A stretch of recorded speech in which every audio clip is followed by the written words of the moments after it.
Hello, I'm Jan Mulvey and you're watching the Redmen TV. Hello and welcome to the Redmen TV, and after doing the Liverpool draw 0-0 with Michael Laudrup, Swansea City side at the Liberty Stadium. Before we talk about the game, let's first have some of your wonderful Facebook comments. I'm really looking forward to this. Shane Carmody. Oh, yes, bucket full of optimism. Thanks, Shane. Suarez didn't get a yellow. We didn't lose.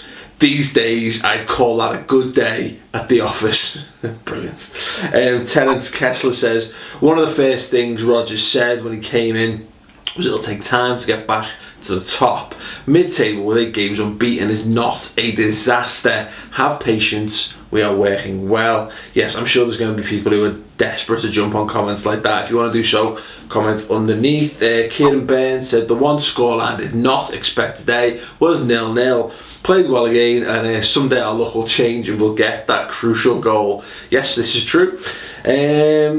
Phil Ford says if the Liverpool way is side pass, back pass, another back pass to Reina, followed by 20 more passes by a bunch of tentative wankers, and then a clumsy turnover in the final third, Rodgers has mastered it. Ouch. Ouch. Yagtha Bassi says wasn't too bad a game. I don't think Alan did as well as he can. Enrique, Johnson and Sterling were terrific for me.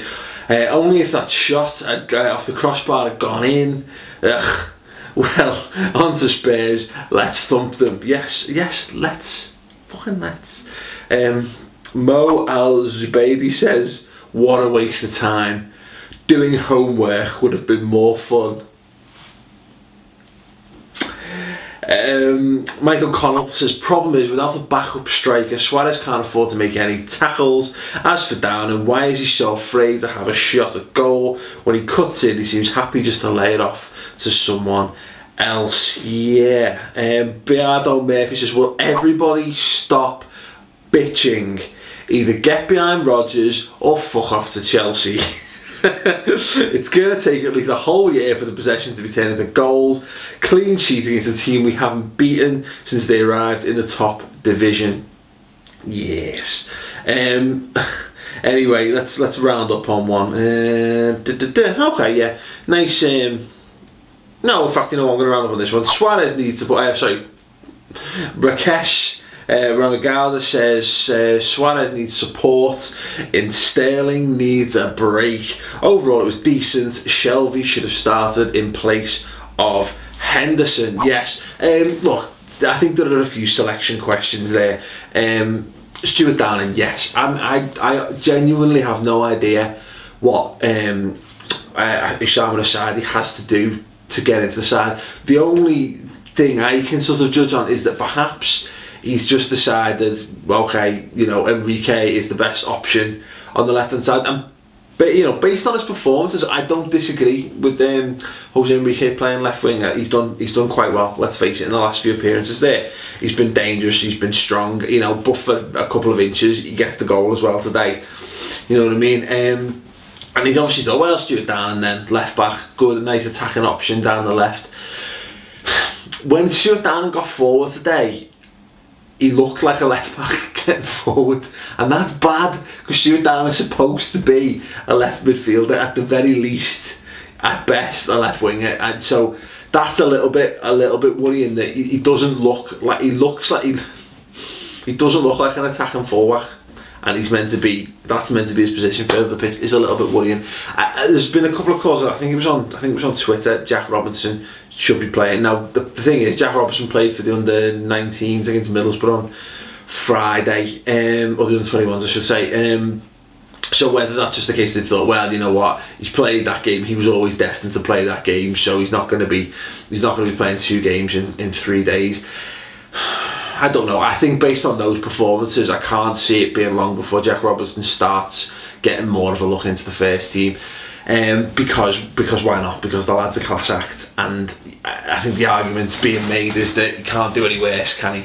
Look, the temptation is to be real negative because I fell asleep after the game and I feel like a fucking bear with a sore head. So I'm going to try and spin it round into some semblance of positivity, because on the whole we were the better side. And it's funny because there was a few Swansea City fans who picked up on some glaring research errors in the match build-up show.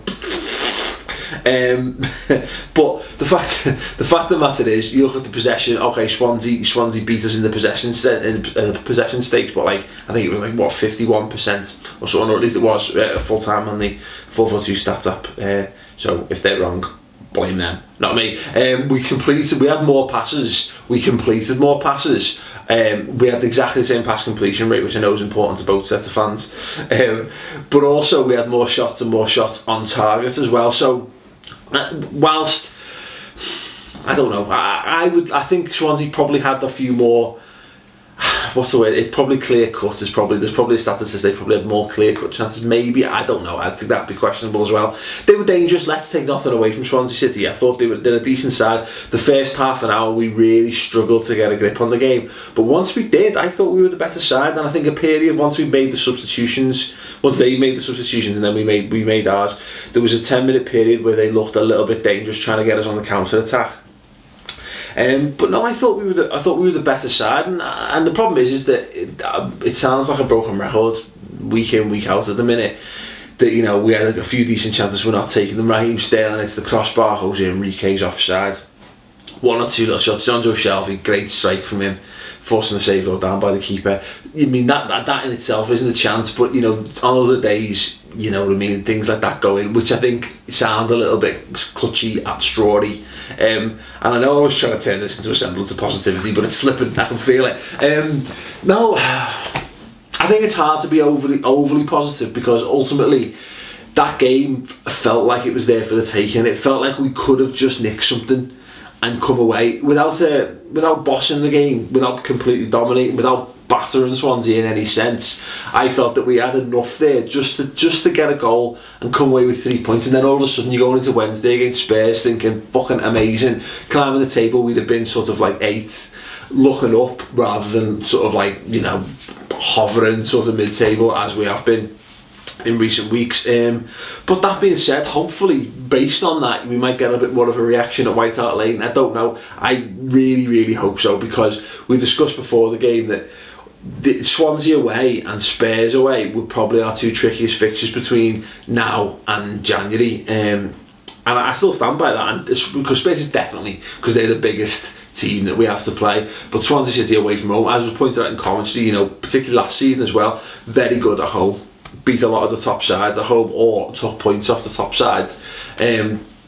So I don't think it can be underestimated, and I think the point was made when we played Arsenal and we played Swansea in the Capital One Cup as well, is that we're trying to maybe be a passing side, and we're coming up against sides that have been playing this style for years, and it's very much ingrained in the psyche of the club. Whereas, although you can argue that Liverpool have always been a passing side, we've come off the back of the end of the Rafa Benitez reign, when he had to go back to formula and go back to being quite defensive. Then you got Roy Hodgson, need I say more, and then Kenny Dalglish, who, whether you believe this is true or not, I think perhaps didn't quite have the tactical regimen at all in that side. The argument was very much the Kevin Keegan of go out there and do your best, boys, as opposed to going through strict, drilled, week in, week out, you know, sort of passages of play and what have you. So this is going to take a little bit of time. It's been said before, and it doubtless will be saying it again before we turn a bit of a corner. But as the point is made there, 8 games unbeaten. Yes, it's disappointing that we're not winning more,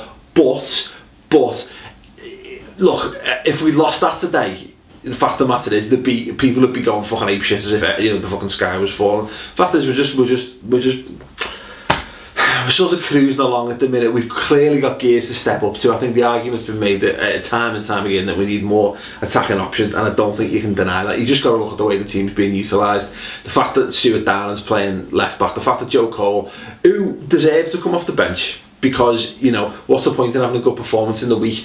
You've got to run a meritocracy. You can't just have that meritocracy for kids, you know what I mean? Like, I mean, and say, well, you've had a good game, but we're not going to put you up into the first team for the next game because, you know what, you Joe Cole. it doesn't work like that, you know what I mean? The fact of the matter is, he's a Liverpool squad member, he's performed well, he doesn't deserve to come on. Does he do anything when he comes on? Does he fuck? But then I don't think we were perhaps as good once we made the substitutions anyway. I thought Jordan Henderson, whilst limited in attacking sense, put far more pressure on their defensive midfield area and their back four, which forces them to hurry their passing game as well, upsets them a bit, and you could see them doing that to us as well. High pressing, putting pressure on the centre halves as well. So I thought, from that sense, I was quite impressed by Jordan Henderson. It was just a shame because I think a lot of us thought, oh, this will be the game that Steven Gerrard is let free to run riot in an attacking sense, and he wasn't, and he probably had one of his poorest games for a while as well. So let's end on a positive note. Still unbeaten. Football's a funny old game. We could go to White Hart Lane and win. Who knows? I won't put any money on it, but who knows? Anyway, yes, thanks very much for watching. If you want to see a little bit more, if you can't be arsed with Sunday, or if you're watching this on Monday night television, there's 2 hours worth of subscriber show from this week. You're right. He's obviously he got the new FIFA. He's clocked it. He's bored now. His mindset hasn't been right. You can see that though. But the one thing you can never have a go at Enrique for is work rate. He always works like very frustrating sometimes. But he always has to do. He likes the ball at his feet, don't he? He likes to play, and so maybe he likes shoulder barging people. He likes shoulder barging people. That's pretty much what I'm saying. But thanks. That's exactly what he likes. Let's not have this debacle again. Also, Enrique should be in the Teenage Mutant Ninja Turtles. That's my point. You know what he is, Chris? He's a fucking walking wall. He's a walking wall of a man. I just saw he come back, he'd track back, and he's like this, and like people like yeah, brilliant. Essentially, he's essentially doing a Mulby, isn't he? Mulby put on the weight, so the other midfielders have to run a long way round him, and he'll tire them out, and that's what Enrique does as well. He's a human roundabout as well. There'll be 2 hours more coming on Wednesday, and then the second hour on Thursday night this week. So please do go and check that out. We're offering a 3 months trial to www.redmentv.com. Check it out if you like it, keep it, blah blah blah. There's 100 hours odd of exclusive content on there to keep you busy anyway, so please do check it out. Anyway, thanks very much for watching. I say this every week, keep your chins up, you know, don't drink too hard, go and get a good night's sleep, eat well. See you back here Wednesday. Ta-da.